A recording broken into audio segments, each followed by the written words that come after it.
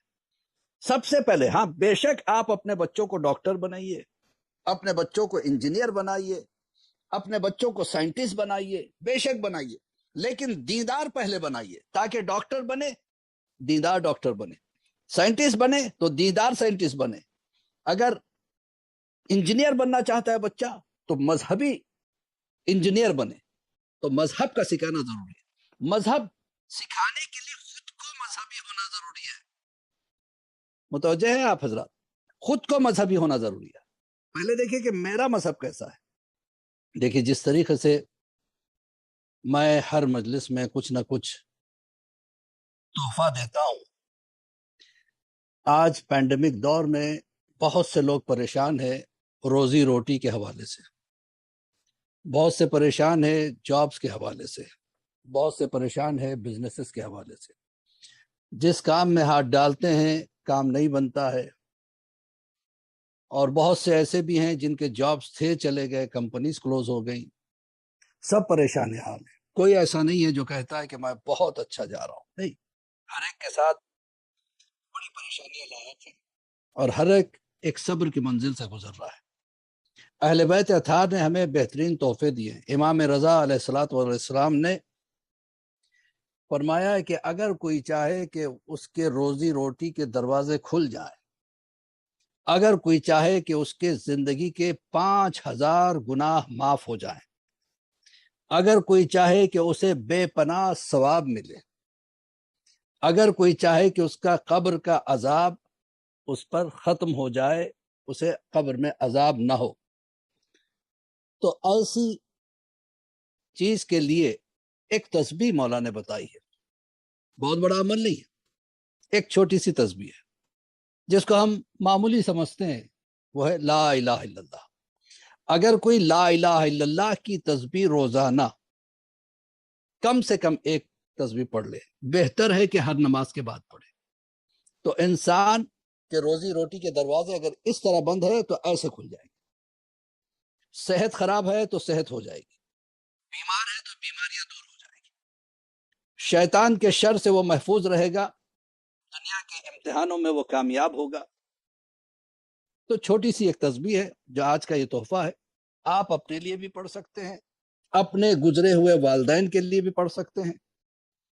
ٹھیک ہے، تو ایک تسبیح پڑھ کے مثلاً اگر مرحوم کے لیے پڑھنا ہو تو جیسے ہر نماز کے بعد آپ پڑھ رہے ہو تو کوئی تسبیح اپنے والد کے نام سے بخشتے ہیں، کوئی والدہ اگر گزر گئی ہے، اگر باحیات ہے تو اللہ انہیں لمبی عمر دے، یا دادا دادی نانا نانی چاچا چاچی، یا خدا نہ خواستہ کسی کی اولاد گزر گئی، اللہ کسی کو اولاد کا غم نہ دے.